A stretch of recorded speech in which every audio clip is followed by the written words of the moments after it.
Kanthapuram A P Abubakar Musliyar ഉൾപ്പെടെ 40 പേരടങ്ങുന്ന മുസ്ലിം പണ്ഡിത സംഘം കഴിഞ്ഞ ദിവസം പ്രധാനമന്ത്രി നരേന്ദ്രമോദിയെ സന്ദർശിച്ചിരുന്നു. രാജ്യത്തെ എല്ലാ മതവിഭാഗങ്ങൾക്കും ഇന്ത്യയിൽ സ്വസ്ഥമായി ജീവിക്കാനുള്ള അവകാശം ഉറപ്പുവരുത്തണമെന്ന് മോദിയോട് ഉണർത്താനായിരുന്നു സന്ദർശനമെന്ന് കാന്തപുരം പറഞ്ഞു. ചരിത്രമടക്കം വർഗീയവൽക്കരിക്കാനുള്ള ശ്രമങ്ങൾ നിർത്തണമെന്നും അഭ്യർത്ഥിച്ചു. ഇന്ത്യ രാജ്യത്ത് മുഴുവൻ മതങ്ങൾക്കും മുഴുവൻ ജാതി മതങ്ങൾക്കും വളരാനും വികസിക്കാനുമുള്ള മുൻ സ്വാതന്ത്ര്യവും മുൻ കഴിവും ഇവിടെ നിലനിർത്തണം എന്നായിരുന്നു ഞങ്ങൾ പറഞ്ഞിട്ടുള്ളത്. അറബിക് സർവകലാശാലയ്ക്കെതിരെ ചില ഭാഗത്തുനിന്നുണ്ടാകുന്ന നീക്കങ്ങൾ അപലപനീയമാണെന്നും കാന്തപുരം പറഞ്ഞു. അറബിക് സർവകലാശാല യാഥാർത്ഥ്യമാക്കുന്നതിൽ MLA-മാർക്ക് വലിയ ഉത്തരവാദിത്തമുണ്ടെന്നും കാന്തപുരം കൂട്ടിച്ചേർത്തു.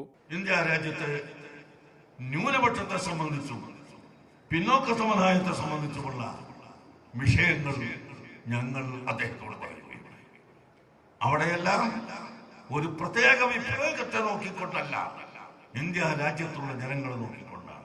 കോഴിക്കോട് മർക്കസിൽ സംഘടിപ്പിച്ച സാഹിത്യോത്സവ് സമാപന ചടങ്ങിൽ സംസാരിക്കുകയായിരുന്നു കാന്തപുരം. മീഡിയ 1 കോഴിക്കോട്.